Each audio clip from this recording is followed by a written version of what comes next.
Maintenant, sur sa tête, il y a de la bénédiction sur la tête des justes.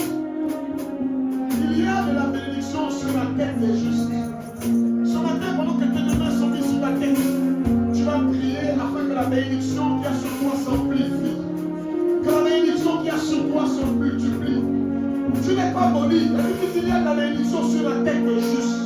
Il faut que désormais, quand on te voit, on voit la bénédiction de l'Éternel. Alors je veux que tu commences à prier. Tu dis, Seigneur, que ta bénédiction sur moi se multiplie. Qu'elle soit visible, qu'elle ne soit plus cachée. Lève ta voix et commence à prier. Prie, s'il te plaît, prie, s'il te plaît. Quelle cette bénédiction se multiplie. Qu'elle s'amplifie. Il y a de la bénédiction sur la tête de Jésus. C'est sur ta tête que tu vas passer. Déclare-le ce matin.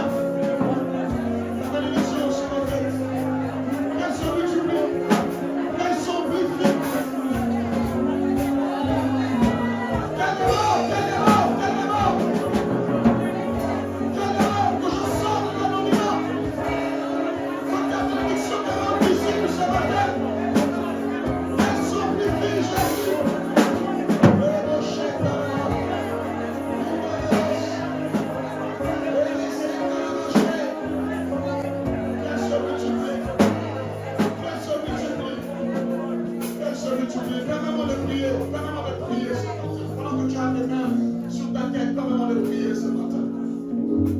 Notre Dieu, notre Père, il est écrit qu'il y a de la bénédiction sur la tête des justes. Tous ceux qui sont dans cette assemblée sont des justes. Je veux croire ce matin. Je prie que cette bénédiction que chacun transporte, Seigneur, s'amplifie. Que la bénédiction qui était cachée se manifeste. Que là où on ne te voyait pas, qu'on commence à te voir. Que la bénédiction t'expose à la gloire. Que la bénédiction t'expose à la promotion. Que la bénédiction t'expose à la guérison. Que la bénédiction t'expose au respect. Que la bénédiction t'expose à la considération. Que tu aies du poids devant les gens au nom de Jésus. Que tu aies du poids devant Dieu au nom de Jésus. Que la bénédiction t'expose à la joie. Que la bénédiction t'expose à la gloire. Que la bénédiction t'expose à la santé. Tout ce qui était en toi en termes de gloire se manifeste au nom de Jésus. Ce qu'on ne voyait pas, on commence à voir au nom de Jésus. Que la bénédiction se révèle être efficace et tangible dans ta vie. Que la bénédiction te rende source de bénédiction. Au nom de Jésus. Est-ce que tu peux dire amen avec moi? Est-ce que tu peux acclamer le Seigneur?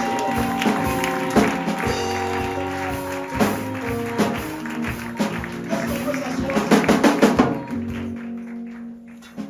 Je voudrais quand même commencer mon propos en disant à tous ceux qui ont eu le bac mais qui sont cachés de se lever. Tu es dans cette salle, tu as le bac, lève-toi. Il ne faut pas être égoïste, il ne faut pas être ingrat. C'est ici qu'on témoigne, ce n'est pas à la maison, c'est à la maison de Dieu qu'on témoigne. Levez-vous, on va acclamer le Seigneur. Levez-vous. Tu as eu le bac, levez-vous, on va acclamer le Seigneur. Est-ce qu'on va acclamer le Seigneur?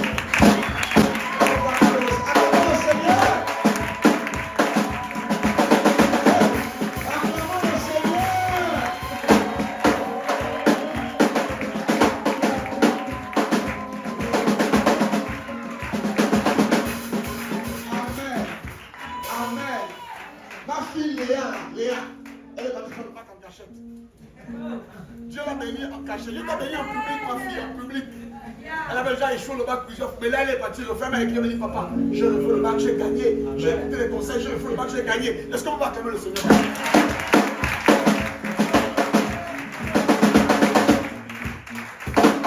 Alléluia. Maman, tu es bénie. Hein, tu es bénie. Tu n'as pas écouté ce que les gens t'ont dit. Malgré le fait que tu as échoué, tu as fait comme Isaac, tu as continué le Christ depuis. Dieu t'a béni à Rehoboth. Amen. Mais ça ne s'arrête pas à Rehoboth. Tu dois aller jusqu'à Sitna. On ne s'arrête pas à Rehoboth. Beaucoup prêchent Rehoboth. Mais après que Rehoboth, on arrive à Sitna, à une autre dimension. Est-ce qu'on parle avec Dieu?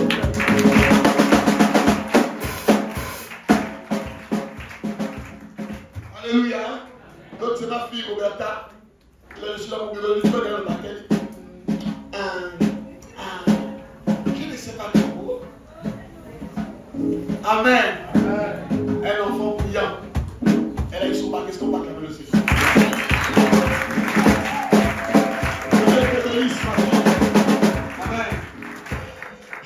que vous ne vous arrêtez pas là. Que vous allez de gloire en gloire. Amen. Acclamons le Seigneur.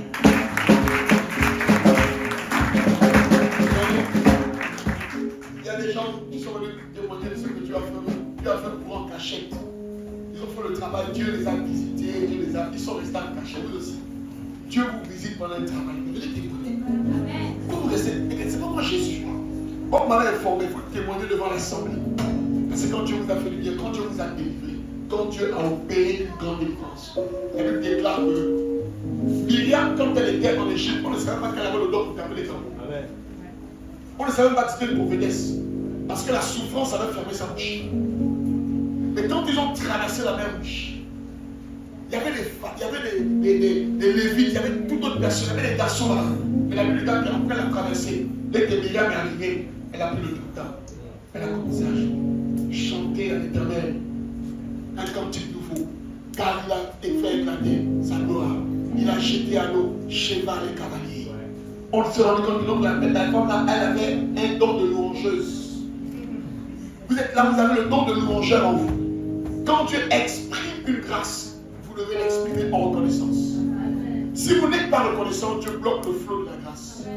Oh, je vais attendre quand je serai nommé ministre pour témoigner. Non, commence par les petites choses. Amen. Quand tu commences à célébrer Dieu pour les petites choses, ça annonce qu'il va faire des grandes choses. Amen. Mais quand tu te t'appliques, j'avais attendre quand mon salaire va augmenter 5 fois. Je ne vais pas vous dire ça ici à l'instant.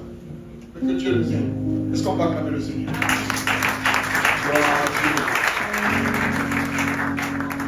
Ce matin, le thème de mon enseignement, c'est à la découverte de qui je suis. À la découverte de qui je suis. À la découverte de qui je suis. Je veux que tu demandes à ton voisin juste à côté. Toi, qui es-tu réellement? Dis à ton voisin, qui es-tu réellement? Change de voisin. Prends le voisin. Qui es-tu réellement?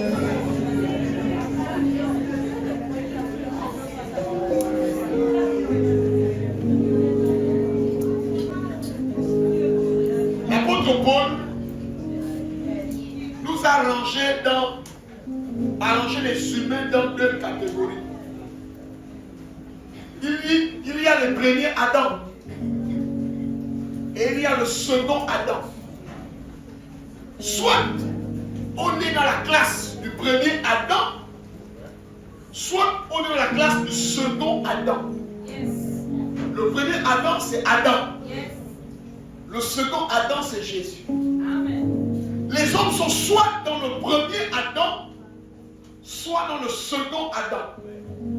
Maintenant, on peut se retrouver dans le second Adam, donc en Christ, sans savoir qui nous sommes. Yes. Qui je suis? Je parlais en fait de l'identité. Quand je dis qui je suis, je parle de votre identité. Amen. Vous savez, si vous marchez à la route et qu'on dit vous êtes 20 et qu'on dit vous êtes 20 ans et puis on dit homme, tu peux ne pas te retourner parce que homme c'est un terme générique. Mais si on cite ton nom Narcisse, ça devient spécifique. Le problème des chrétiens, c'est qu'ils ont endossé le statut de chrétien. C'est un terme générique. Être chrétien, c'est une identité générique. Oh. Être chrétien est une identité générique. Mais la Bible déclare que Dieu t'appelle par ton nom. Amen. Yes. Quand Dieu nous appelle, il ne t'appelle pas. Quand il te voit, il dit pas chrétien Thibaut. Dieu t'appelle par ton nom, donc par ton identité, ton identité réelle. Quand on devient chrétien, on rentre dans la première phase de la découverte de qui nous sommes. Mais ça ne s'arrête pas là. Il faut aller en profondeur pour savoir qui vous êtes. Or, la seule personne qui peut vous dire qui vous êtes, c'est celui qui vous a créé. Un Chinois ne peut pas dire qui tu es. Il va te dire que tu es un Africain. Quand il te voit, il passe et dit voici un Africain. Mais au milieu des Africains, il y a des nationalités. Il y a des Gabonais, il y a des Camerounais, il y a des Congolais. Il y a tout. Être Africain, c'est un terme générique. On m'identifie à cause de ma peau noire. Moi, on m'identifie en tant que chrétien parce que j'ai une Bible et je viens au culte. J'ai lu les versets, je lance les louanges. Je suis chrétien. J'ai été identifié comme tel. La plupart de ceux qui mettent les soutanes avec les petits chapeaux, qui vont à la mosquée, ils sont tous des musulmans. Ils sont musulmans. Ça, c'est une identité générique. Mais au-delà de l'identité générique, qui je suis en réalité? C'est ça le problème. Donc, il faut arrêter de te définir au travers de la masse. Nous sommes les chrétiens. Nous sommes les chrétiens. Vous êtes des chrétiens, d'accord. Mais qui es-tu en tant que chrétien? Vous savez, un jour, Jésus, il m'a choqué. Il a fait 1 an avec les disciples, 2 ans avec les disciples. À la 3e année, il est prêt de mourir. Je ne vous appelle plus mes serviteurs. Donc, ça veut dire que les premières années, quand ils étaient avec Jésus, les gars étaient dans le cercle des serviteurs. Mais plus ils sont restés, ils ont découvert des mystères, plus ils ont avancé. Jésus dit, votre statut a changé. En fait, ils étaient avec Jésus, mais ils ne savaient pas à quel moment leur statut avait changé. Ils pensaient qu'ils étaient seulement des serviteurs. Mais moi, Jésus dit, vous n'êtes plus comme tout le monde. Vous êtes des privilégiés. C'est pas vous n'êtes plus des serviteurs, vous êtes des amis. Le serviteur sert. On dit les secrets à l'ami. C'est pas aux autres, je leur parle en parabole. Mais à vous, je vous dis les mystères. Parce que le royaume de Dieu vous appartient. Quand Jésus prie du Père, je te bénis de ce que tu les as cachés. Tu as caché au monde ces choses, aux sages et aux intelligents. Mais tu les as révélés à qui? Aux petits enfants. Qui? Les petits enfants sont ceux qui sont du royaume de Dieu. Amen. Vérifie bien qui tu es. Tu es un ami de Dieu ou tu es un serviteur? Abraham n'est pas un serviteur de Dieu. Abraham est présenté comme l'ami de Dieu. Au point qu'on va prendre son nom comme étant on va nommer un lieu où va se reposer tous ceux qui sont morts dans le Seigneur. On va appeler ça le sein d'Abraham. Mon frère, ce n'est pas le sein de Manika. C'est le sein de qui? Abraham. Un homme qui avait atteint le stade d'ami de Dieu. On peut tous devenir chrétiens, mais quel est ton degré avec le Seigneur? Comment te définis-tu? C'est très important. Si tu ne sais pas qui tu es, on viendra te prophétiser et te donner les informations que RTL peut te donner. Si tu viens me donner mon numéro de téléphone, frère, tu le dis que l'extraordinaire. RTL et Move Africa connaissent mon numéro de téléphone. Tu es là. Tu es là. Si tu me donnes le nom de mes parents, tu ne fais rien d'extraordinaire. Si tu me donnes la date de ma naissance, l'hôpital et la mairie savent ça. Je vois quelqu'un dans la salle, je vois 1984. Tu n'es en train de rien dire. La mairie est au courant que je suis né en 84. L'hôpital général dans le registre, ils sont au courant que je suis né en 84. Tu me dis pas d'extraordinaire. Ne dis pas me faire la prophétie de la météo. La météo de la une là, ils n'ont pas créé ça.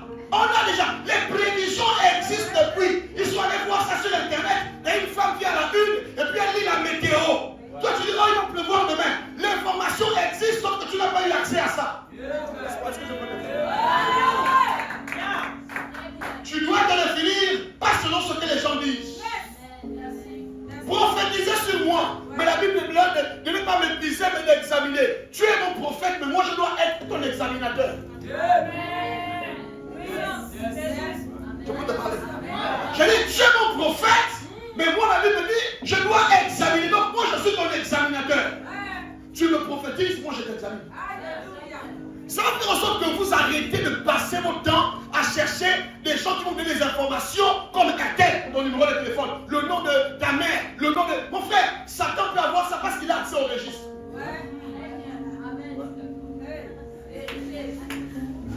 Satan a accès au registre.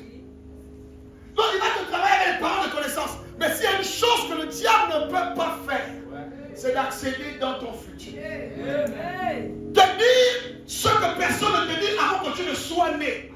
Il dit, je te connaissais déjà. Je t'avais déjà établi prophète des nations. Il n'a pas encore commencé à exercer son ministère, que Dieu lui donne l'information dans son futur. C'est ce genre de choses que je cherche. Est-ce que tu es là ce matin? Est-ce que je peux te parler ce matin? Est-ce que je peux te parler ce matin? On est rentré dans un christianisme de légèreté.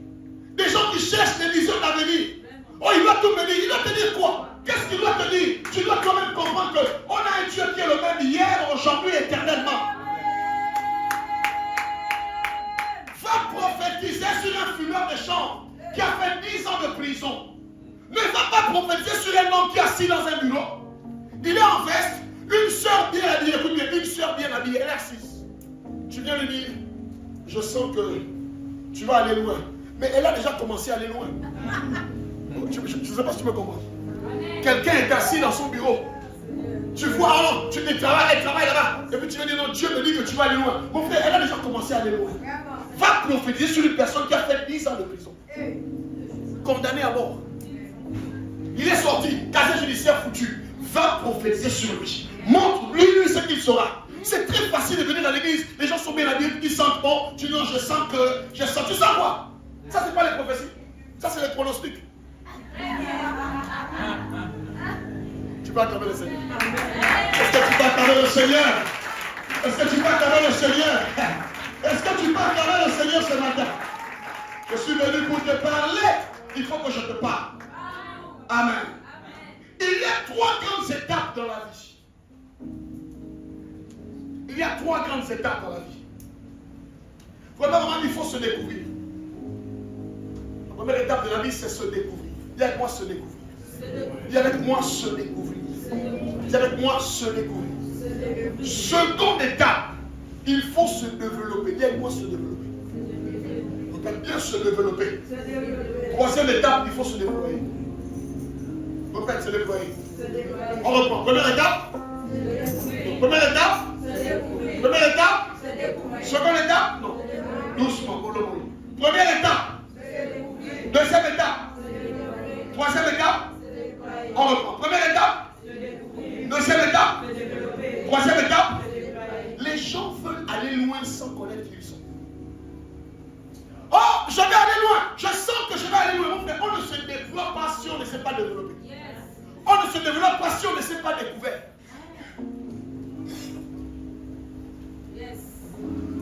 Je reprends. Tu ne peux pas aller loin dans la vie si tu n'as pas vu un jour que le soleil, la lune et les étoiles se prosternent devant toi.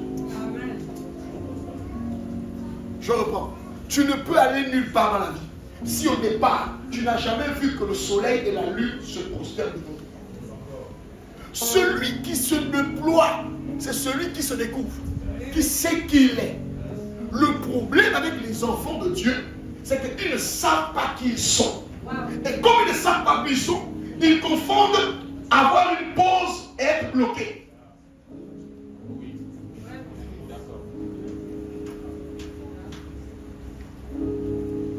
Tu n'es pas bloqué. Tu es en pause. Je reprends. Tu n'es pas bloqué. Tu es en pause. Et ce n'est pas toi-même qui t'es mis en pause. Ça fait partie du processus de Dieu dans ta vie. Wow. J'ai lu dans la Bible, je me suis rendu compte qu'Israël, un matin il marche, un autre matin Dieu dit arrêtez-vous. On bloque le camp. 40 jours étaient constitués de marche, repos, marche, repos, marche, repos. On n'arrive pas à Canaan en courant. Tu es là ce matin. Tous ceux qui veulent courir dans la vie, ils finissent à rentrer par des choses bizarres. Tous ceux qui veulent aller vite dans la vie, la destinée n'est pas une question de vitesse, c'est une question d'endurance et d'obéissance à Dieu. Israël est parti à Canaan, ils ne sont pas allés en courant. Ils auraient dû rentrer en 11 jours, ils sont rentrés en 40 jours. Dieu a dit on marche, on fait la pause. On marche, on fait la pause. Il y a des moments dans ta vie, tu as l'impression qu'il y a une marche. En fait, ce n'est pas qu'il y a une marche. Il y a une pause parce que Dieu purifie ta vie. Dieu enlève les scories. Dieu travaille ton caractère. Quand tu as appris ça, tu avances un peu. Est-ce que tu peux acclamer le Seigneur ce matin? Ceux qui ne connaissent pas leur identité parce qu'ils sont bloqués. Parlons d'un homme qui est né de nouveau. Jésus montrant aux gens qu'on ne peut pas apprivoiser la destinée d'une personne qui est née de Dieu. Il dit, le vent souffle où il veut. Tu ne sais même pas là où il part, ni là où il vient. Tout homme qui est né de Dieu est comme ça. Tu ne peux pas le bloquer. On va faire un exercice. Que chacun attrape le vent. tu vois le vent? Est-ce que tu vois le vent? Il y a des gens qui voient le vent ici. Quand tu vois le vent, qu'est-ce que tu sens? Tu sens le vent, non? Est-ce que tu vois ça? Ça vient d'où? Tu ne sais pas où ça vient. Est-ce que c'est par la fenêtre? Est-ce que c'est par le plafond? C'est ainsi qu'une personne qui est née de Dieu est. On ne peut pas la cerner. Quand on a fermé à droite, il passe à gauche. Quand on a fermé à gauche, il passe par le plafond. Quand on a fermé au plafond, il passe par sur la terre. Celui qui est né de Dieu, on ne l'arrête pas. Quand on voisin, c'est de moi qu'il s'agit. On ne m'arrêtera pas. Allez, mon voisin, on ne m'arrêtera pas. Non, répétez-moi, on ne m'arrêtera pas. Quand on voisin, on ne m'arrêtera pas. On ne m'arrêtera pas. Parce que je suis né de Dieu, on ne m'arrêtera pas. On ne m'arrêtera pas. Frère, les problèmes, le congossat, les pratiques, quelles que soient les œuvres de l'enfer, celui qui est né de Dieu, la Bible est là de triomphe du monde. Parce que la victoire qui triomphe du monde, c'est notre foi. Est-ce qu'il y a des vainqueurs ce matin? Est-ce que tu peux acclamer ce matin, s'il te plaît? Est-ce que tu peux acclamer ce matin, mon frère? Faites attention à une personne qui a tué avec lui. Blaguez avec tout le monde. J'ai dit blaguer avec tout le monde, sauf avec des gens qui sont nés de Dieu. Quand tu sens que tu as le contrôle sur leur vie, que tu tiens leur vie entre tes mains, un matin tu te réveilles, ils ne sont plus là, parce que c'est le vent. Est-ce que tu peux acclamer? Est-ce que tu peux acclamer? Est-ce que tu peux acclamer? Je suis venu dire, dès qu'il y a la pause, je dois remettre Pierre. Dans ta vie, il y a le plein qui va reprendre.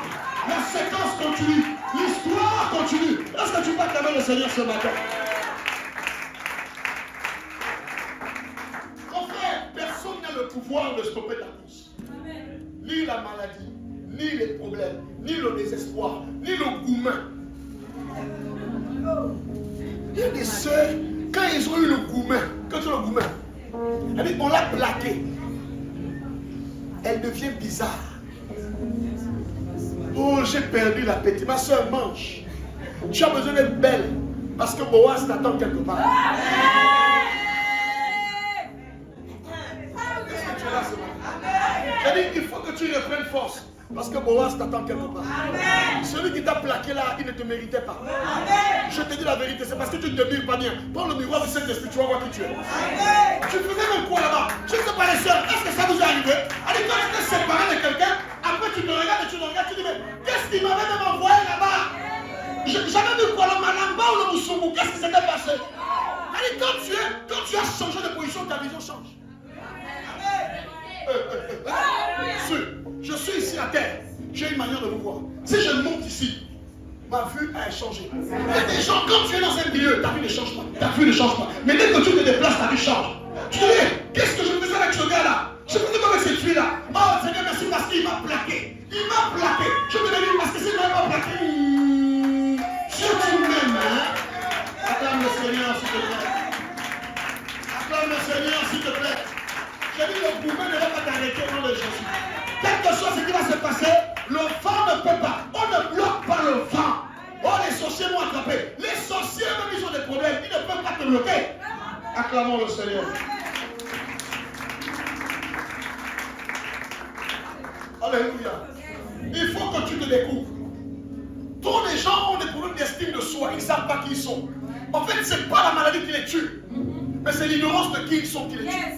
Ce n'est pas le chômage qui les tue. Mais c'est l'ignorance de qui ils sont qui les tue. Ce n'est pas les problèmes qui les tuent. Mais c'est l'ignorance de qui ils sont. Quand tu découvres qui tu es, même ta mentalité change. Tes habitudes changent. Ta réflexion change. Ton comportement change. Ta lecture des situations change. Est-ce que tu es là ce matin? Acclame le Seigneur, s'il te plaît.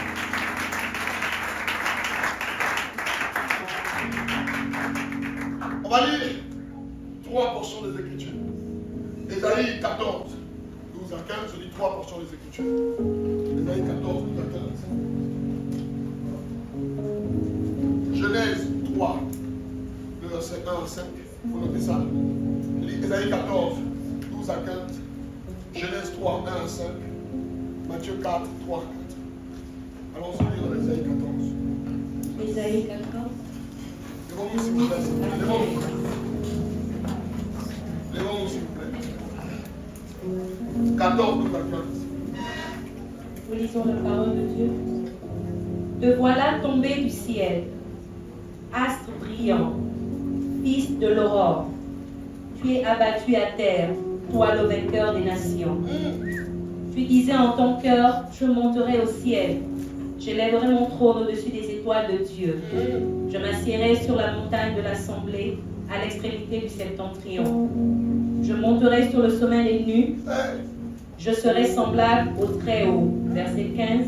Mais tu as été précipité dans le séjour des morts, dans les profondeurs de la fosse. Ceux qui te voient fixent sur toi leur regard, ils te considèrent attentivement. Mon Dieu. Est-ce là cet homme qui faisait trembler la terre, Vraiment. qui ébranlait les royaumes, Vraiment. qui réduisait le monde en désert? Ok, tu vas aller dans Genèse 3. 1, 5. Genèse 3, 1, 5. 1 à 5. Ouais. Le serpent était le plus rusé de tous les animaux des champs que l'Éternel Dieu avait fait. Il dit à la femme, Dieu a-t-il réellement dit, vous ne mangerez pas de tous les arbres du jardin? La femme répondit au serpent, nous mangeons du fruit des arbres du jardin. Mais quant au fruit de l'arbre qui est au milieu du jardin, Dieu a dit, vous n'en mangerez point et vous n'y toucherez point, de peur que vous ne mouriez. Verset 4.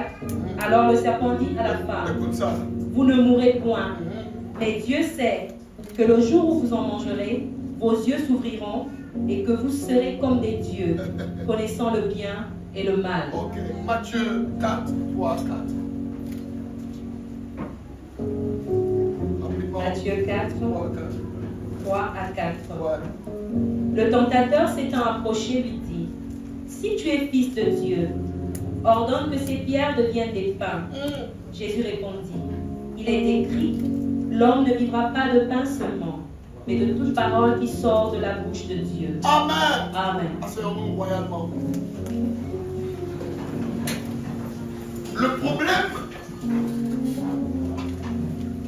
Le problème de l'humanité est un problème de crise d'identité. Je vais expliquer ça. Le problème de la crise d'identité est comme un cancer qui a évolué à un stade supérieur. Le problème de l'identité est lié à toutes les crises que nous avons dans nos vies, dans nos familles, dans nos administrations, dans tout ce que nous faisons. La Bible remonte ce problème à un homme qu'on appelait Lucifer. Lucifer est créé par Dieu. Sauf que Lucifer sent qu'il ne doit plus être celui qu'il est. Il ne veut plus être Lucifer, mais il veut mener à être Dieu. Mais comment tu vas remplacer celui qui t'a créé? Je m'élèverai au-dessus de la territoire de Dieu. Il veut, je vais m'asseoir là où Dieu s'assoit. Il a convoité une place qui n'était pas une place qui était liée à lui. Vous savez, la plupart des gens meurent dans la vie parce qu'ils sont en place où ils ne doivent pas être. Je vais vous expliquer ça clairement. Le danger de la convoitise, c'est d'embrasser une responsabilité qui n'est pas conforme à votre dimension. C'est d'aller épouser un homme qui n'est pas conforme au plan de Dieu pour vous. Il peut avoir des Pajero, les TX. Si ça ne correspond pas au poids de gloire que Dieu a mis dans ta vie, tu vas être dans le foyer, tu auras les maisons en étage, tu vas être belle, mais tu vas être malheureuse. La plupart des femmes, je suis pasteur de l'école de vous parle, quand vous voyez qu'ils prient en ville là, regardez, si elles vous parlent de leur vie de foyer, vous allez vous dire, il faut mieux être célibataire que d'avoir ce genre de vie. Tout le monde, on t'amène seulement dans les cérémonies. Tu as marié un mari de nuit. Tu ne le vois jamais. Parce qu'il n'a pas ton temps. Lucifer veut une place qui n'est pas sa place. Dis-moi une place qui n'est pas sa place. Dis-moi une place qui n'est pas sa place. Donc il ne veut plus être lui pour être quelqu'un d'autre. Qu'est-ce que tu as? Amen. Je réponds. Lucifer ne veut plus être lui, il veut être qui? Quelqu'un d'autre. Ce qui va se passer, c'est que il ne sera pas ce qu'il voulait être. Amen. Et ça ne limite pas là. Il ne sera plus ce qu'il devrait être. Il est devenu ce qu'on appelle un imprévu. Satan, le diable, c'est un imprévu. Dans le plan de Dieu, il ne devait pas être Satan. Il devait être Lucifer. Mais Lucifer voulait être Dieu. Ne pouvant plus être Dieu et ne pouvant plus être Lucifer, Lucifer, il est devenu qui? Donc il est devenu un imprévu. Lorsque les gens ne connaissent pas leur identité, ils deviennent des imprévus. Ils ont une vie qui n'est pas leur vie. Ils ont un travail qui n'est pas leur travail. Ils ont des relations qui ne sont pas leurs relations. Je prie Dieu que tu ne sois pas un imprévu au nom de Jésus. Dis à ton voisin, tu ne seras pas un imprévu. Dis au voisin, tu ne seras pas un imprévu. Dis au voisin, tu ne seras pas un imprévu. Satan, à chaque fois que vous pensez à Satan, sachez que Satan est un imprévu. Il est devenu une personne qui n'aurait pas dû être. Il va utiliser le même schéma. Il va trouver Adam et Ève. Il dit, est-ce que vous savez que Dieu vous cache quelque chose? Dieu vous cache quoi? Dieu sait que si vous mangez ça, vous allez être comme des dieux. Vous vous rappelez, non? Adam et Ève sont créés à quoi? À l'image et à la ressemblance de qui? Il va leur demander de devenir ce qu'ils sont déjà. Pourquoi Ève mange? Parce qu'Ève ne sait pas qu'elle est à l'image et à la ressemblance de Dieu. Vous avez la porte là est ouverte. Imaginez vous arrivez devant cette porte, on vous dit défoncer la porte. Il y a quoi à défoncer là? Regardez, regardez la porte. C'est ouvert, on te dit défonce. Tu peux défoncer. Pourquoi tu ne défonces pas? Parce que déjà, c'est ça que le diable fait. C'est-à-dire qu'il les a amenés à ignorer qu'ils sont à l'image de Dieu, qu'ils sont à sa ressemblance. Il leur a dit mangez et vous serez comme Dieu. Vous serez à l'image de Dieu. Mais si Ève était au courant qu'elle était à l'image de Dieu, elle n'aurait pas mangé. Il y a des choses que tu fais parce que tu ignores qui tu es. Il y a des situations que tu as acceptées dans ta vie parce que tu ignores qui tu es. Oh non, je vais encore faire comment? Je vais prendre le premier venu à mon âge là et je ne peux encore voir qui. Seigneur, tout ce que j'envoie, je prends. Ce n'est pas Dieu qui envoie, c'est le désespoir qui te fait parler comme ça. Il y a des femmes, quand tu le regardes, quand tu vois sa relation, tu sens que ça c'est la relation du désespoir. C'est pas l'amour, ça c'est le désespoir. Juste pour se maintenir jusqu'à la mort. Comme elle ne veut pas vieillir seule, elle cherche quand même une chaleur. Tu ne dois pas vivre ainsi. Parce que quand on sait qui on est, même jusqu'à la fin, Dieu va faire en sorte que ceux qui t'appartiennent. Est-ce que je parle à quelqu'un ce matin? Je suis en train de te dire que ton ignorance de ton identité va t'amener à faire des choses que tu ne veux pas faire. Va t'amener à tomber dans les compromis bizarres. Quelle est ton identité? Qui es-tu, ma soeur? Qui es-tu, mon frère? Tu vas accepter des boulots que tu ne devais pas accepter. Tu vas accepter des positions que tu ne devais pas accepter. L'argent. Il y a des boulots qu'on regarde dans la vie. Hein. Il y en a qui ne refusent pas les boulots. Il y en a qui refusent des boulots. Vous comprenez? Quand tu sais qui tu es, même si on te dit qu'il y a 500 000 ici, tu dis non, je ne prends pas ça. Parce que ce n'est pas conforme à mon identité. Vous savez, une chose peut réussir devant les hommes et en fait échouer devant Dieu. Dieu a dit à Moïse, le peuple veut boire, parle au rocher. Moïse vient, il frappe au rocher. L'eau est sortie. L'eau est sortie, non? Est-ce que l'eau est sortie? Les gens ont bu, non? Est-ce que Moïse est rentré? Les gens ont été satisfaits. Mais Dieu n'a pas été satisfait. C'est pas parce que les gens acceptent ce que tu es, acceptent ce que tu fais, sont contents. Alors, et tu penses que tu es en phase avec ton identité. Tu es devenu prophète alors que Dieu t'appelait diacre. Ainsi, tu as manqué le rendez-vous de ta destinée. Tu devais être médecin. Tu es né pour être médecin. Te voilà maintenant, tu es devenu géographe. Tu gagnes l'argent, mais il y a une partie de toi que tu ne feras pas. Parce que tu as fait un choix. Pas de destinée, mais un choix de vente. Je m'adresse aux jeunes, ceux qui ont eu le bac, ceux qui apprennent. Ne prenez pas les choses, n'embrassez pas les carrières parce que vos parents veulent réaliser vos rêves en vous. Hein, tu me suis? Il voulait être prof d'anglais, il n'avait pas les moyens en anglais. Te voilà, tu as eu le bac, il exige que tu dois aller à l'université faire l'anglais. Toi, tu n'es pas né pour être anglophone, tu es né pour faire la médecine. Va faire ta médecine. Parents, laissez les enfants devenir ce que Dieu a prévu qu'ils soient. S'il est mécanicien, il sera le meilleur des mécaniciens. Écoutez-moi très bien, le mécanicien du chef de l'État, il est à l'aise. Ceux qui vont en Europe, ils savent que ceux qui payent en Europe, ce sont les métiers. Les métiers liés à l'art, ça paye très cher. Ce que tu méprises, oh mon fils, je veux faire quoi? Tu veux faire le dessin? Ça c'est quoi? C'est ça. Ma retraite ne sera pas sûre avec le dessin. Mais ton fils, depuis qu'il est petit, il fait des dessins, il ne voit même pas des images. Tu sais qu'il est né pour ça. Mais comme toi, tu vas avoir l'argent, tu gaspilles la destinée de ton fils. Oh, tu vas devenir dentiste. Il va casser les dents des gens, vous allez voir.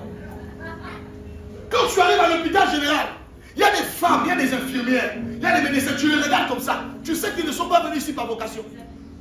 Ils ont traîné à l'UOB, ils ont eu le bac B, ne sachant pas quoi faire, ils sont rentrés au CUS. Ils ont fait un concours de ligne face, parce qu'il n'y avait rien à faire, ils sont allés faire ligne face. Les voyez maintenant en train d'insulter les gens. Tu n'as pas l'argent, tu pars. Quand on a la vocation, on ne voit pas l'argent. La vocation se manifeste par la passion. Et quand quelqu'un aime son travail, il est empressé de le faire, même sans argent. Mais les gens, le personnel médical de ce pays, c'est même comme si on les a obligés à devenir médecins ou infirmières. Vous ne voulez pas, vous partez là-bas. Ce sont des gens qui ont manqué le rendez-vous avec la destinée. Ils sont venus devenir médecins infirmières parce qu'ils voulaient l'argent. Ils n'avaient pas d'autre choix. Mais il ne sera pas ainsi pour toi au nom de Jésus. Celui qui aime, celui qui connaît sa destinée, sa ligne, et il a fait avec passion. Pas pour survivre, mais pour vivre. Parce qu'il doit communiquer les vies aux autres. Est-ce que tu peux acclamer le Seigneur?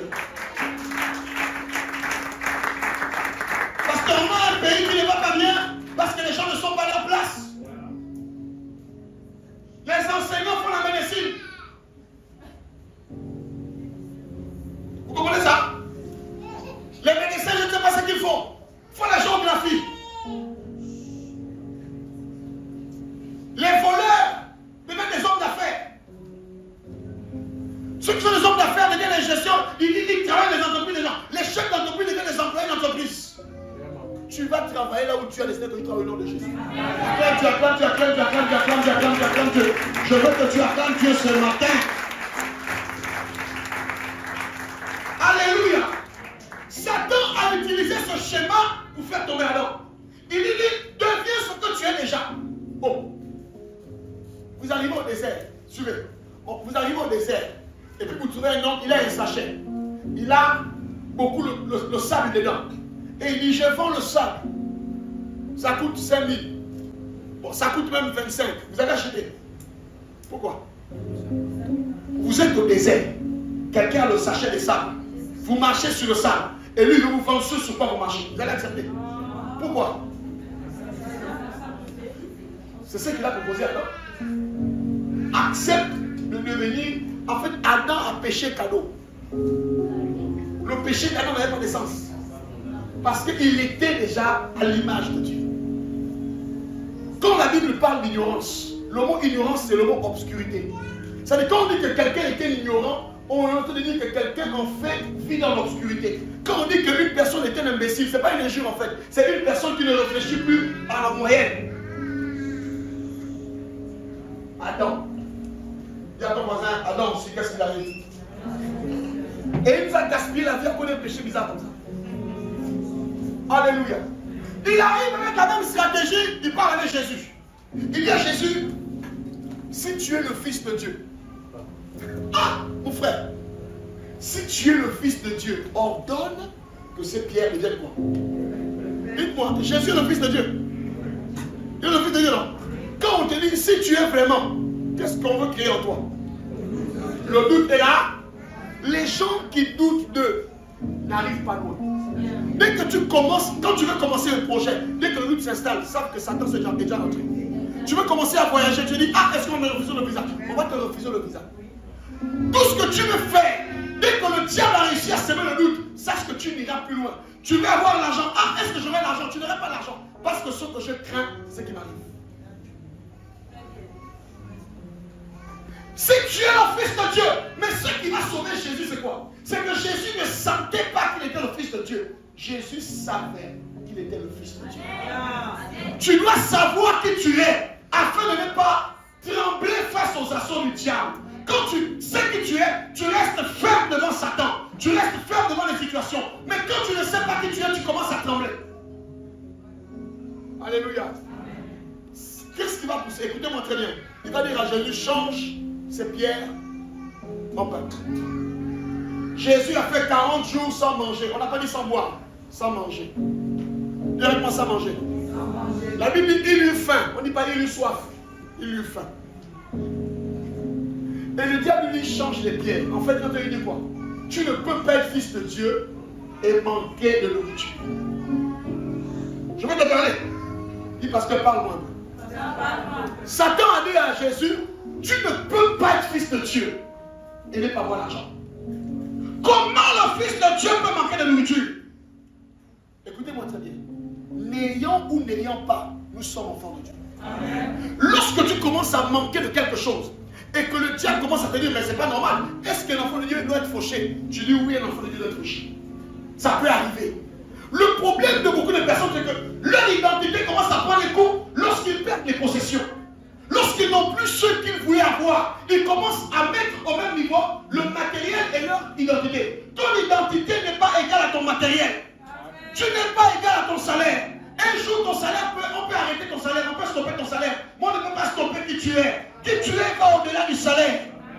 Celui qui connaît son identité, les choses ne sont que des accessoires. L'argent est qu'un accessoire. L'argent ne te définit pas. Frère, si l'argent définissait les gens, Dieu n'aurait pas planté un jardin en Éden. Il aurait planté une banque céleste. Il aurait donné à Adam un chèque. Mais comme ce n'est pas l'argent qui définit les gens, il a placé un jardin, une terre. Il a donné une identité. Donc si tu n'as pas l'argent, ça ne veut pas dire que tu n'es pas enfant de Dieu. Ma soeur, arrête d'aller te prostituer parce que tu veux l'argent. J'ai vu des gens sur Facebook être payés de 2000. Les jeunes filles de lycée, là, même vous qui avez vos enfants au lycée, il faut beaucoup prier. Le proxénétisme, pour 5 000, pour 10 000, les gens vont vendre leur dignité. Pourquoi? Parce qu'ils ne connaissent pas leur identité. Celui qui vend sa dignité ne connaît pas son identité. Si Jésus a réussi sa mission, c'est parce qu'il connaissait qui il était. Il savait que je peux me retrouver un jour, je n'ai rien, mais ça n'annule pas mon statut d'enfant de Dieu. Je peux me retrouver dans une situation un jour, mais ça n'annule pas mon statut d'enfant de Dieu. Il faut que vous compreniez ça. Le matériel n'est pas plus important que votre identité. Qui je suis peut manquer de nourriture, qui je suis peut manquer d'argent. Ne sois pas complexé. Tu n'as pas de métissage, reste tranquille. Regardez, vous voyez ce téléphone-là? C'est le dernier iPhone 14, le dernier. Le téléphone que vous voyez là, c'est le dernier. Je l'ai reçu, je vais au deuxième mois aujourd'hui. Je ne l'ai jamais utilisé. C'est le métier là qui utilise ça. Si tu dis à quelqu'un là, mon frère, je te donne iPhone 14. Tu vas commencer à, oh, iPhone 14. Le jour que c'est arrivé, je me suis dit, oh, iPhone 14, on dit là, c'est ça. J'ai pris ça, j'ai dit, ah tiens, il faut filmer à l'église avec ça. Il y a des gens qui peuvent vendre leur corps pour iPhone 14. Ouais. iPhone 14, c'est même bien. iPhone 9. Je n'attache pas mon identité au matériel. Amen. Parce que le matériel, ce sont des accessoires qui t'accompagnent à la destinée. Si tu as iPhone 14, oh iPhone 14, mon frère, je ne connais même pas comment manipuler ça. Je ne cherche même pas à manipuler ça. Moi, le téléphone, c'est allô, allô, je réponds, je m'en dis pas. Oh, tu as Snapchat, quoi. Je ne m'occupe pas de ça. Où est-ce que tu as Snapchat? C'est quoi? C'est quoi? C'est Snapchat, c'est quoi? Snapchat, c'est quoi? Tu me donnes comme un oiseau, un humain qui me donne comme un oiseau, un humain qui me donne comme un chat. Tu me demandes Snapchat, c'est quoi? Snapchat. Oh, est-ce que tu as Snapchat? Je veux dire. On fait la photo sur la photo. Un humain ne doit pas être un singe. Un humain ne doit pas être un papillon. Et tu prends la photo, tu mets ça sur Facebook. Tu as les oreilles, on dirait qu'il ne fait pas. Les feuilles de tarot. Tu peux connaître ça.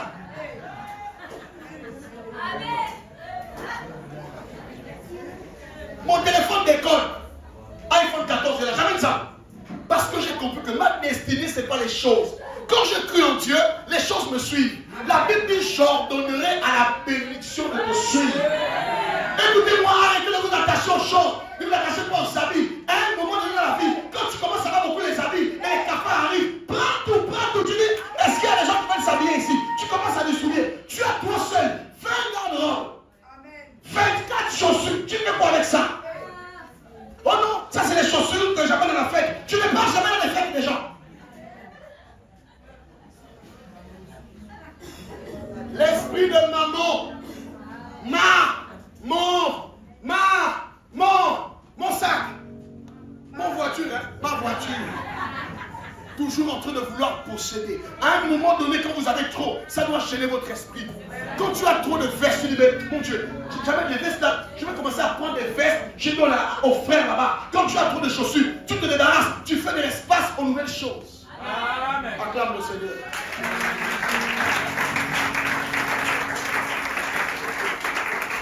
Vous devez arrêter de définir votre identité par rapport à ce que vous possédez. Il y a des gens, si on leur enlève leur argent sur le compte, ils vont tomber malades. Mais ça a tué les gens. C'est toi qui travailles l'argent. Ce n'est pas l'argent qui te travaille. La Bible dit là où est ton trésor, là sera ton cœur. Vous savez, la foi révèle qui nous sommes. Quand quelqu'un n'a rien, il n'est rien. Mais si vous voulez voir la nature d'une personne, commencez à voir sa capacité à se comporter quand il a de l'argent. Il y a des femmes, il y a des hommes, quand il n'a pas l'argent, il ne parle pas à sa femme. Quand la femme parle, il est ce là. Il ne parle pas. Mais dès qu'on se rapproche du 23 vers minuit, son langage change. Tu me connais moi? Blague avec moi. C'est pas. Pourquoi les autres jours là, ils ne parlent pas trop à sa femme? Parce qu'il aura besoin de demander 2000 de taxi. La foi révèle le caractère des gens. Quand vous voyez une personne être lui, malgré le fait qu'il a l'argent, ça c'est une personne destinée. C'est une personne qui ira loin. Mais une personne qui, quand il a quelque chose, il gonfle, sachez qu'il n'ira pas loin. C'est un feu de paille. Et tu ne seras pas un feu de paille aujourd'hui. Acclame le Seigneur. Acclame le Seigneur. Acclame le Seigneur.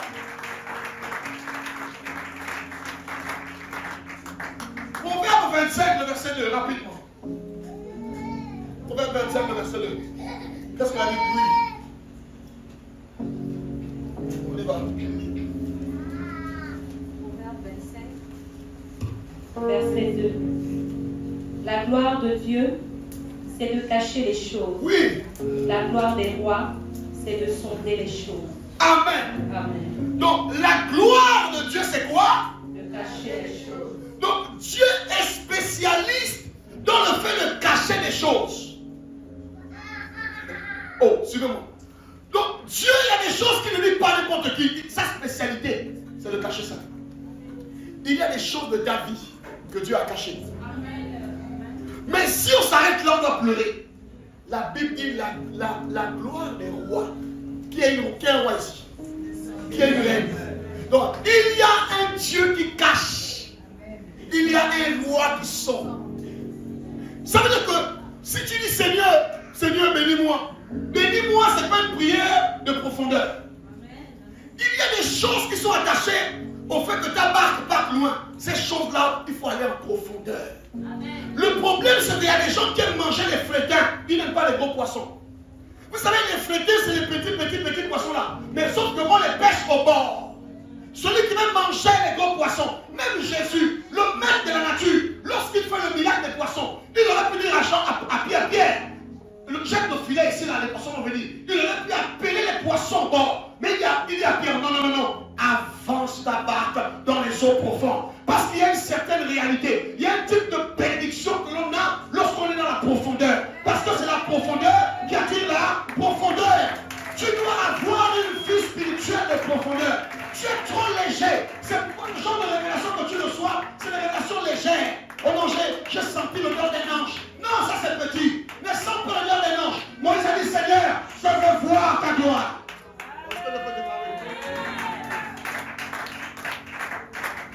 Quand j'ai vu ça, j'ai dit Moïse aussi, il a aussi, Moïse c'est un ambitieux bizarre. Papa, si toi tu es en Égypte, quand tu lis l'histoire de l'Égypte, il y a 10 plaies. Il dit que toi tu as déjà même vu 5. Alors là, un pasteur qui ouvre, il ouvre seulement la petite mer du pont Mumbala. Tous les fidèles d'Ili prévus seront chez lui. Là, il se sent comment? Aligné. Moïse a ouvert la mer rouge, pasteur. Moïse a utilisé 10 plaies en Égypte. Il a vu la main de Dieu. Mais malgré ça, il n'est pas satisfait. Il sent que la profondeur attire la profondeur. Ça veut dire quoi? Ça veut dire que ce que j'ai vu le grand, il est encore plus grand que ça. Il y a plus grand que le grand là. Il y a plus grand que le grand là. Il y a plus grand que le grand là. Il y a plus grand que le grand là. Il y a plus grand que le grand là. Il y a plus grand que le grand là. Donc à chaque fois que tu vois le miracle de Dieu, dis-toi que Seigneur, je veux encore plus que ça. Je ne m'arrête pas là. À chaque fois que Dieu fait une bonne chose pour toi, capable d'encore faire plus. Tu montes encore, tu montes encore. C'est pas vrai, les gens, ils montent, leur vie change. Pourquoi? Parce qu'ils comprennent que c'est la profondeur qui attire. Est-ce qu'on peut répondre? La profondeur attire. La profondeur attire. La profondeur attire. Ce que tu as eu comme révélation de Dieu dans ta vie, c'est petit par rapport à ce que Dieu va te montrer. Ce que tu as vu comme intervention de Dieu dans ta vie, Dieu est capable de faire plus grand que ça. Ce que tu as vu comme miracle de Dieu par rapport à tes finances, ça sous-entend que Dieu peut faire plus que ça. Mais la Bible déclare que la gloire des rois, c'est de cacher les choses. La gloire de Dieu, c'est de cacher les choses. Mais la gloire des rois, c'est de les sonder. Église, avance ta barque. Chrétiens, les chrétiens qui vous priez 2 minutes et vous voulez les résultats de toute une destinée. Tu ne jeûnes jamais. Tu as l'esprit de la faim en toi. La profondeur est où, Église? Les chrétiens ont pris leur vie, ils ont compris ça des prophètes. Quand ils entendent qu'il y a une starlette prophétique, ils partent là-bas. Oh, le gars, il dit tout haut. Il dit tout haut. Écoutez-moi très bien. Ça là, ce n'est pas fiable. Vous savez, je vous dis une vérité. Moi, je ne suis pas prophétisable. Un jour, je suis dans une église. J'ai mis mon polo, mon jean et ma basket. Je suis assis dans l'église. Et il y a un homme qui jure qu'il va prophétiser sur toute l'église. Donc vous devez passer à tout le rôle. J'ai dit, Seigneur, aujourd'hui, là, je vais voir si je suis prophétisable. Je suis venu. Frère, il ne savait pas qui j'étais. Il m'a contourné. Je l'ai encore contourné. Je suis encore venu. Il m'a contourné. Pourquoi? Parce qu'il y a des gens qui ne sont pas prophétisables. Ça veut dire qu'ils savent tellement là où Dieu veut les amener. Que quelqu'un qui est en face de lui sait que tu sais que tu sais. Yes. Yes. Est-ce que tu es là? Amen. Je déclare sur ta vie une nouvelle profondeur. Des choses que tu as déjà vécues au nom de Jésus. Amen. Une nouvelle profondeur de visitation. Une nouvelle profondeur dans les relations. Une nouvelle profondeur au nom de Jésus. Ce que tu as commencé de voir là, ça ne fait que commencer parce qu'il y aura plus que ça au nom de Jésus. Les endroits où tu as commencé à partir de gloire en gloire, de gloire en gloire. Vous savez, à chaque fois que je monte dans l'avion, je ne pense pas que je m'en vais balader en Europe ou je ne sais pas. Quand je monte dans l'avion, je pense que je suis en train d'accomplir Matthieu 28. Matthieu 28 dit ceci. Allez partout dans les nations. Donc quand moi je monte dans l'avion, je n'ai pas la même mentalité que les autres qui montent. Les autres qui montent pour se balader. Ils montent pour aller montrer qu'ils ont l'argent. Mais moi quand je monte dans l'avion, je m'en vais accomplir Matthieu 28. Amen. Ça fait quoi? Ça fait que si j'ai des possibilités de voyage, Dieu va ouvrir les portes. Pourquoi? Parce que j'ai dans mon esprit le mandat. Je ne voyage pas pour le groupe, mais je voyage pour le mandat. Oh Seigneur, fais-moi voyager. Seigneur, fais-moi voyager parce que je vais aller accomplir le mandat. Amen. Si ce n'est pas attaché à ta destinée, Dieu ne fera rien pour toi. Dieu est avec moi la profondeur. Dis avec moi la profondeur. Dis avec moi la profondeur. Alléluia. Il faut que tu arrêtes d'être superficiel. Sois profond. Proverbe 16, verset 20. On va faire un exercice ce matin. Proverbe 16, verset 20. 16, 20. Vous allez découvrir quelque chose. 16, 20. Oui, 16, verset 20. Comment respirer? Vas-y, lis. Proverbe 16, verset 20. Non, on va voir comment découvrir qu'une sorte. Oui. Celui qui réfléchit sur les choses trouve le bonheur. Hein? Et celui qui se confie en l'Éternel est heureux. Amen. Amen. On reprend. Il y a 2 types de personnes. On dit une personne doit faire une chose. Il doit réfléchir sur les choses. Il avec moi réfléchir. Il avec moi réfléchir. Je ne comprends pas ce christianisme où on a dit aux chrétiens que vous ne voulez pas réfléchir. J'en parlerai. Réfléchir. Celui qui réfléchit trouve quoi c'est? Le bonheur. Non, celui qui réfléchit trouve quoi? Le bonheur. Celui qui réfléchit trouve quoi? Le bonheur. Oh Seigneur, j'ai besoin d'une révélation. Non, il y a des choses, il n'y a pas besoin de révélation. C'est seulement la réflexion. Ce qui te sépare de ton bonheur, c'est que toi tu es quelqu'un qui refuse de réfléchir. Tu vis sur la base des conseils des autres. Ah, tu penses quoi de ça? Ah, qu'est-ce que tu dis, hein? Tu sens ça comment, mon frère? Celui qui réfléchit trouve le bonheur. Dis avec moi, réfléchis. Réfléchis. Là, ton voisin commence à réfléchir maintenant. Donc ne réfléchis pas sur l'argent, réfléchis sur ta décision. Voisin commence à réfléchir. Donc je dis commence à réfléchir. Quand l'église va commencer à réfléchir, on va aller loin. Tu es là. Non, je dis quand l'église va commencer à réfléchir. Quand les gens vont s'asseoir et vont réfléchir sur ce qu'ils veulent accomplir, sur leur vie. Réflexion n'est pas égale à péché. Réflexion n'est pas égale à manque de foi. frère, c'est l'esprit. Quel esprit? Réfléchis. Le bonheur se trouve, dis avec moi, en toi. Le bonheur se trouve en moi, dis-le. Le bonheur se trouve en moi. Dis avec moi, le bonheur se trouve en moi. Le bonheur se trouve en moi. Par ta manière de réfléchir, on peut savoir si oui ou non tu auras le bonheur.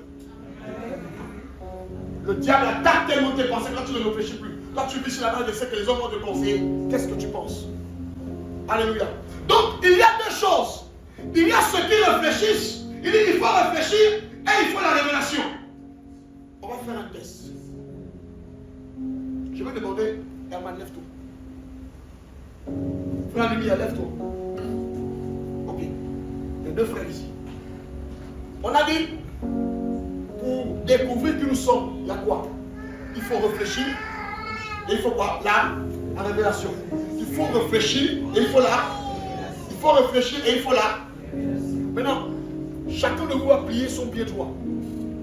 Levez votre pied, pliez vos pieds droits comme ça. Pliez. Voilà, plie. Marche. Marche. Tu peux marcher. Tu peux marcher.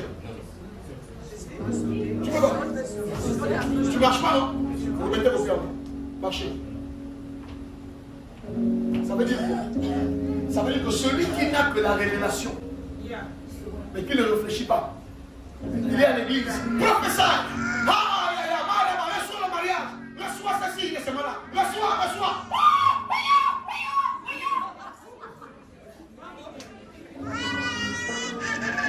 L'autre aussi, c'est quelqu'un, il a fait beaucoup les études. Il est calé. Tu sais, logiquement parlant, quand je réfléchis, quand je regarde, lui aussi il est là seulement. On prêche.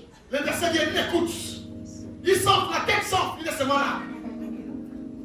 Il n'avance pas. Mais celui qui avance, c'est celui qui a la révélation et la réflexion. La révélation et la réflexion. La révélation et la réflexion. Révélation est là.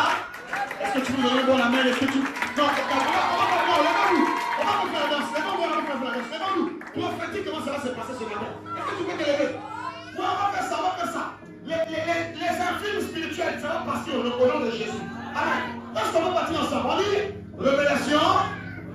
On y va? Hey, vas-y.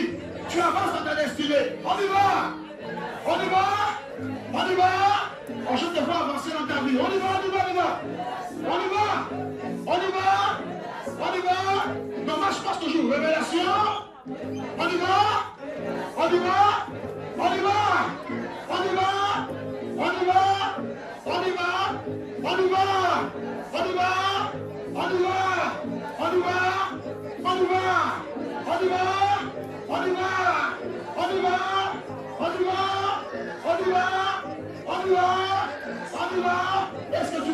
Est-ce que tu peux acclamer?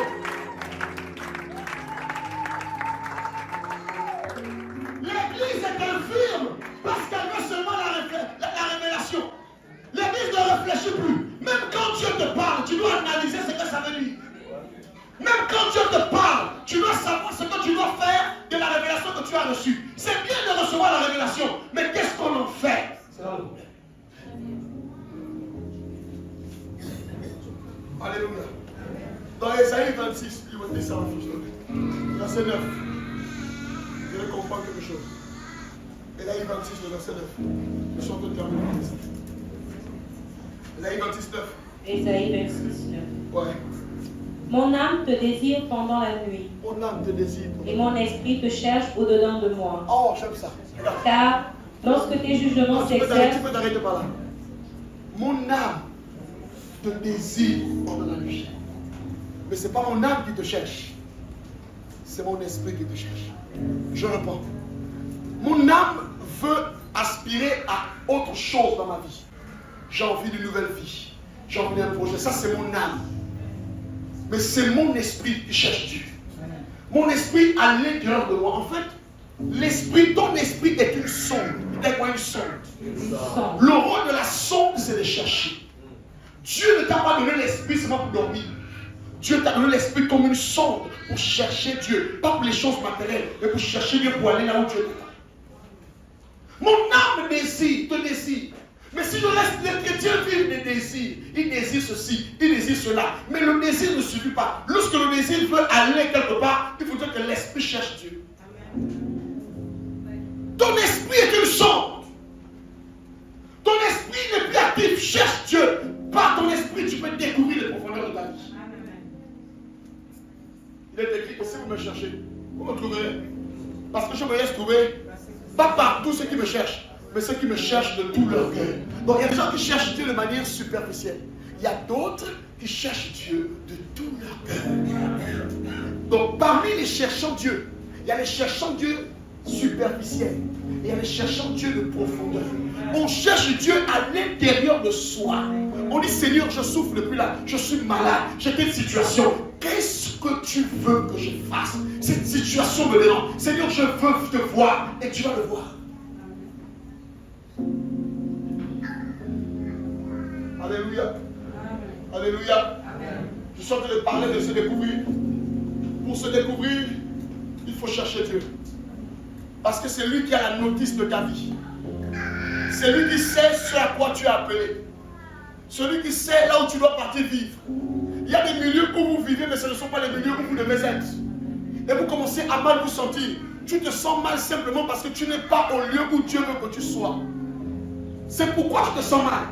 Parce qu'il n'y a aucune raison pour laquelle tu dois te sentir mal. Tu es mal là parce que ce n'est pas l'endroit où tu dois être. Tu n'es pas satisfait de ta vie parce que ce n'est pas le niveau où tu dois être. Tu as un autre niveau pour ta vie. Hébreu dit ceci. C'est par la foi que Moïse, devenu grand, refusa d'être appelé fils de la fille de... Moi, je ne sais pas si tu connais ce qu'on appelle être fils de la fille de Pharaon. Pasteur Thibault, Moïse était le petit-fils de Pharaon. Qui est moi le petit-fils? Vous-même, vous savez, les mamies, vous êtes là. Vous connaissez la relation entre une mamie et son petit-fils. Ou un papi et son petit-fils. Moïse était un homme chouchouté. Quand on suit même les films, c'était un homme qu'on respectait. En fait, il avait déjà réussi sa vie. Vous savez, vous pouvez avoir le sentiment que vous avez réussi votre vie sans l'avoir réellement réussi. Sur quelle base vous vous basez pour définir que vous avez réussi? Il est appelé fils de la fille de Pharaon, il a l'argent, il ne cherche pas les femmes, il a tout ce qu'il veut, il est prince. Donc normalement quand on est prince, on est censé réussir. Il est le petit-fils de Pharaon, mon frère, petit-fils de Pharaon. Mais lorsqu'il a rencontré Dieu, écoute maintenant je vais te parler. Moïse pensait que son identité c'est d'être le petit-fils de Pharaon. Et pendant longtemps on le respectait comme le petit-fils de Pharaon. Quand il marchait, oh, petit-fils de Pharaon, ça va, oh, tout le monde se prosternait. Mais il était grand dans la maison de Pharaon, mais il ne savait pas qu'il y avait plus grand que ça. Dans ta grandeur, rappelle-toi qu'il y a toujours plus grand que ce que tu vis. Dans ton succès, sache que ton succès appelle notre succès. Moïse ne soupçonne pas que le projet de Dieu est beaucoup plus grand que ce qu'il a. Il y a des gens qui pensent qu'ils ont déjà atteint le niveau. Mais Dieu va te surprendre. Si tu as mis un plafond sur ta tête, Dieu va briser ce plafond. La Bible te dit, donne au-delà de ce que nous pouvons penser ou imaginer. Si dans ta vie, tu me dis que moi je vais m'arrêter là, Dieu va briser ça. Et tu te retrouveras en Égypte un jour. Tu te retrouveras plus loin un jour. Frère, quand Dieu le rencontre, quand Dieu le rencontre, il est le petit-fils de qui? Dieu lui dit ceci. Je te ferai Dieu. Devant qui? On reprend. Je te ferai comment? Dieu. Devant qui? Quand tu es resté dans ta première identité, tu étais le petit-fils de Pharaon. Maintenant, quand je t'ai rencontré, tu ne seras pas le petit-fils de Pharaon. Je te ferai Dieu devant Pharaon. Aaron sera ton prophète. Est-ce que je t'ouvre les yeux ce matin?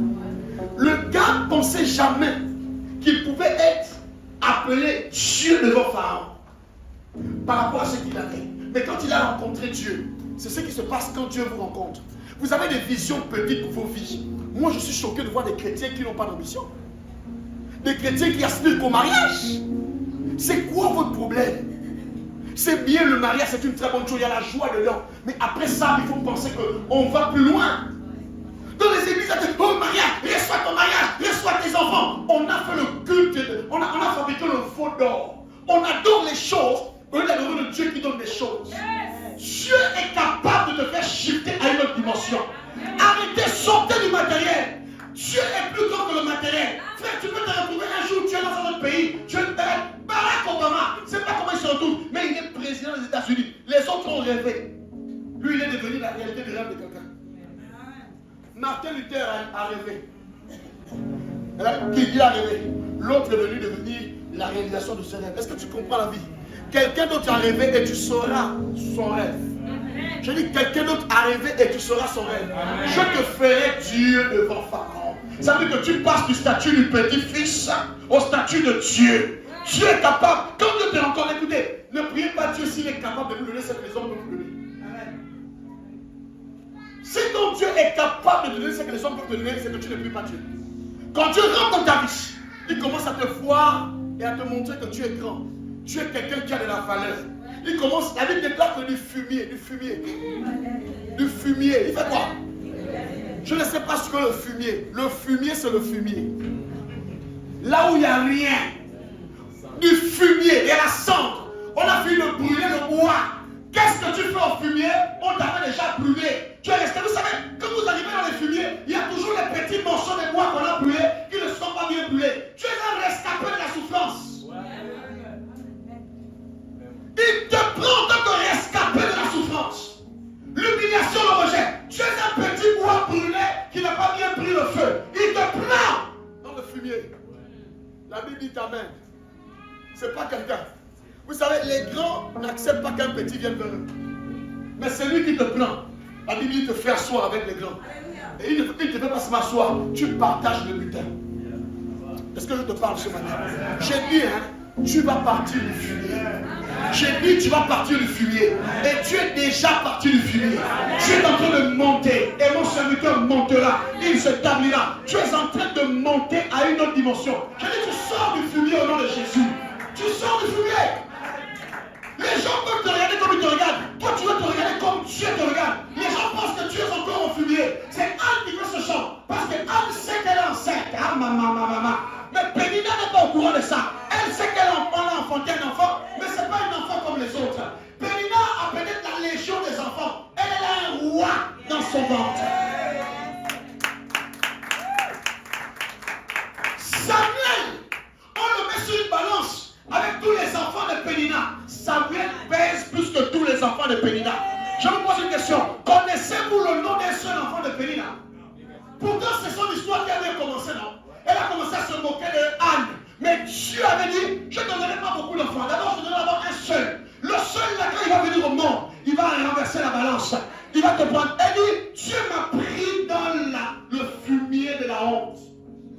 Je suis en rivalité avec un homme, avec une autre femme. Mais l'autre donne les enfants, moi je ne donne pas les enfants. Elle me nargue. Mais Dieu m'a pris dans la bassesse de l'humiliation. Il m'a élevé. Il m'a donné Samuel. Il ne m'a pas donné un enfant incognito. Il m'a donné Samuel. Je dis, tu sors du fumier. Je dis, tu sors du fumier. Je dis, tu sors du fumier. Je dis, tu sors du fumier. Je dis, tu sors du fumier. Je dis, tu sors du fumier. Je dis, tu sors du fumier. Tu ne dois pas rester au fumier parce que ce n'est pas ta place là-bas. Dieu lui-même te prend. Lui-même il te prend. Lui-même. Frère, la manière qu'on te respecte pas, on te voit bizarre, mais ça fait rien là. Ça c'est rien. Dieu, si tu me vois, ça fait rien, ça fait rien. Si on te voit, ça fait rien, ça fait rien. Parce que Dieu est toi. Vous vous voyez autrement. Je suis venu dire comment tu te vois. Oh non, on ne m'a pas apprécié aujourd'hui. Commence à t'apprécier toi-même. Il y a des gens, ils sont le matin, personne n'a dit que tu es belle. Mais tu dois te persuader. David a dit, je te loue de ce que je suis une si belle créature.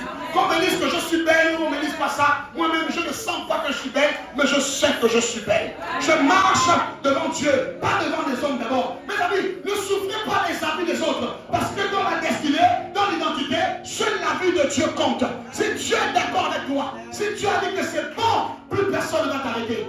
Acclame Dieu ce matin.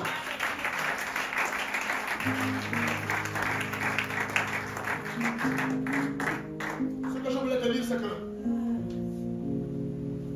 en fait, Dieu a caché ton avenir. Maintenant, tu dois le découvrir.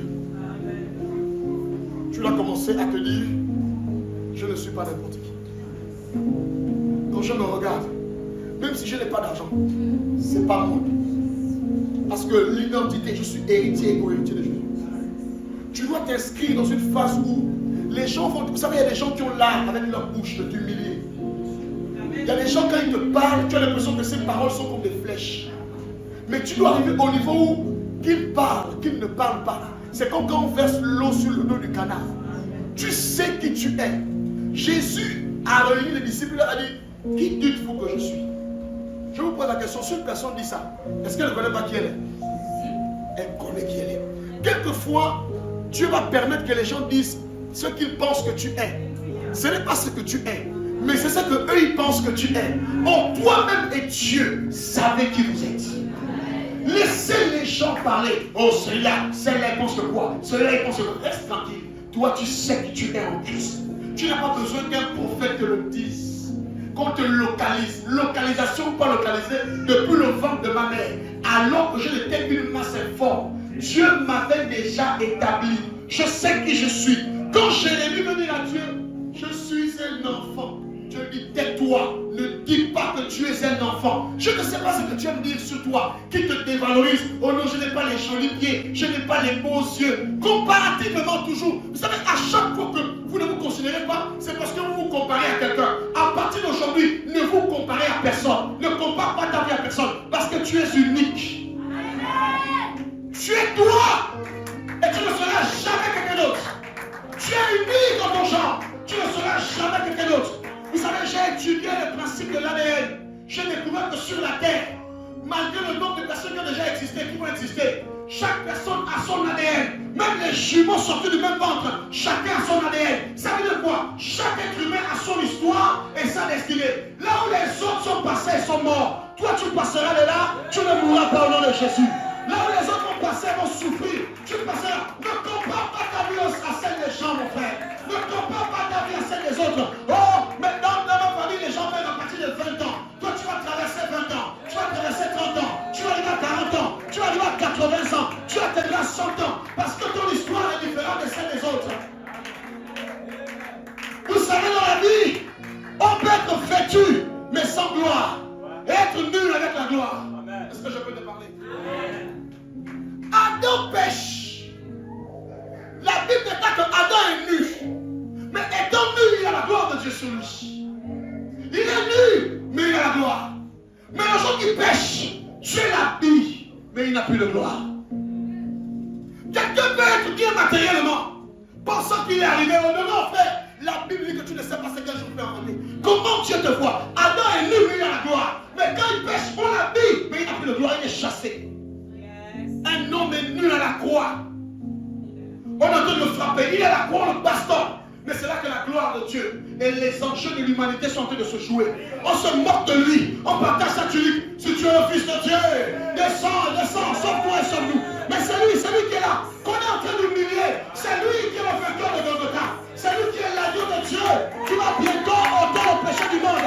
Celui que tout le monde avait vu, frère. Celui que tout le monde avait vu, frère. Celui que tout le monde avait vu. Celui qui est à la croix. Celui qui te sauve. Mon sauveur était venu à la croix. Et il m'a sauvé. Et il m'a sauvé. Parce qu'il est venu à la croix. Est-ce que tu es là? Que personne n'est intimide. Ne sois pas complexé. Parce que les sœurs ne tombent du même ventre que toi ont réussi. Parce que les autres ont fait l'école. Parce que les autres ont fait ceci. Tu vas te placer hors catégorie. Dis avec moi, je suis hors catégorie. Dis avec moi, je suis hors catégorie. J'ai une révélation, une dernière révélation à te faire. Quand Jésus est mort à la croix, il était en slip. À demi nu. Mais il est ressuscité avec les habits.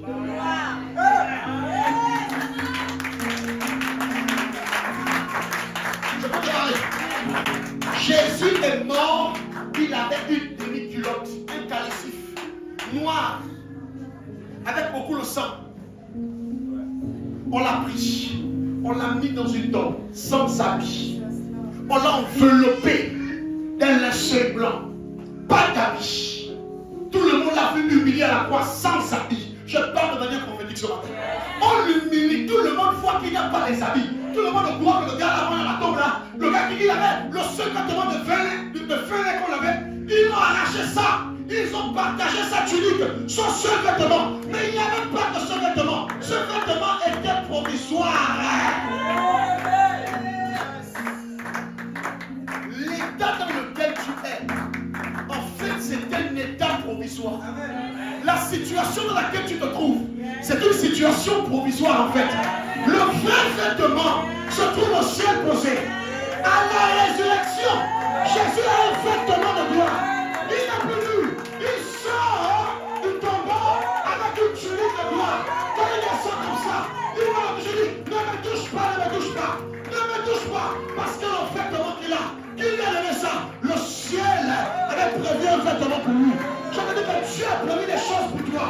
Tu ne peux pas les voir maintenant, mais c'est en train d'arriver. C'est en cours de téléchargement. Je suis en train de te parler ce matin. J'ai dit ce que Dieu a prévu, c'est en cours de téléchargement. Aujourd'hui, tu es dans un vêtement, tu es à moitié nu. Mais dans bientôt, le vainqueur de Golgotha, lorsqu'il sort, lorsque la mort ne le retient pas, lorsqu'il a vaincu la mort et le péché, dès qu'il sort de là, il sort de là avec un nouveau vêtement.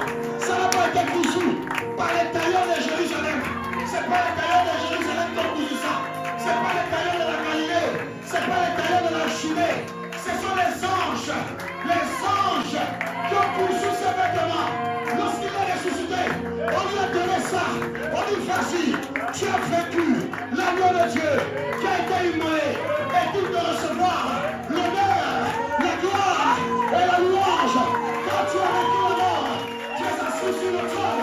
Est-ce que tu peux jamais le voir ce matin?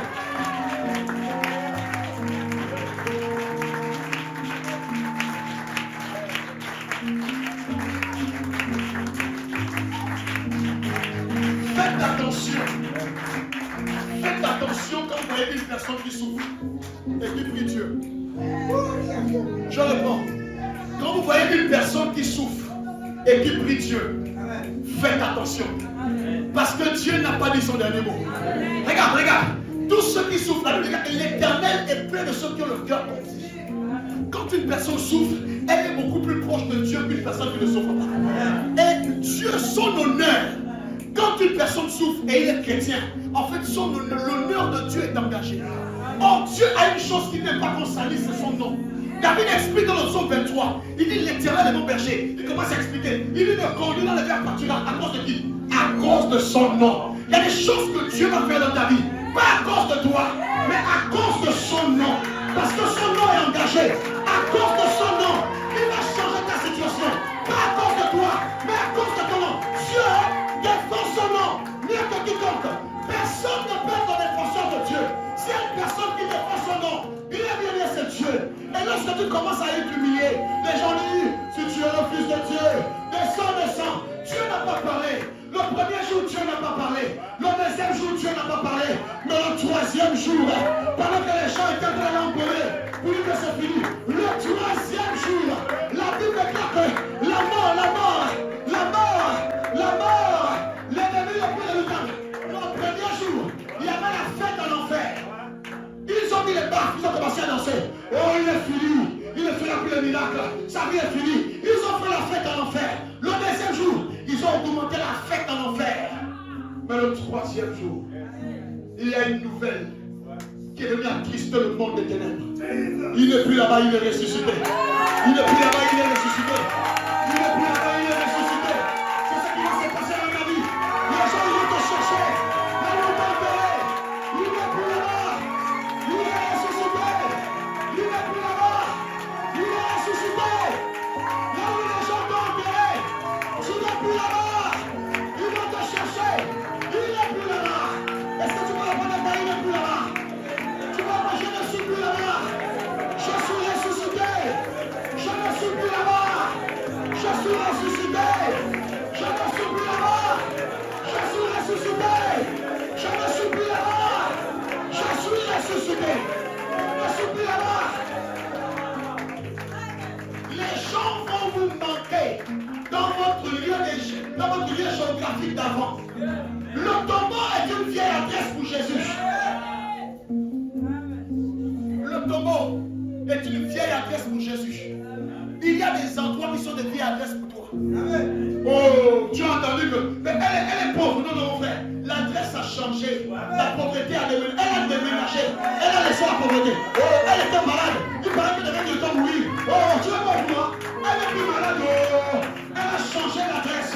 Elle a changé d'adresse. Quand ils sont venus à la tombe, ils sont venus voir Jésus. Ils sont venus avec des huiles et des aromates.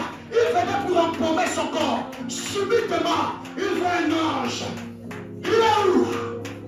Il n'est plus ici. Il n'est plus ici. Je dis qu'il n'est plus ici. Je dis qu'il n'est plus ici. C'est ce qui se passe dans ta vie au nom de Jésus. Est-ce que tu peux acclamer? Pendant que tu acclames. Pendant que tu acclames. Ton adresse est en train de changer. Ton adresse est en train de changer. Je change ton adresse. Tu n'es plus là-bas. Et mon chakra.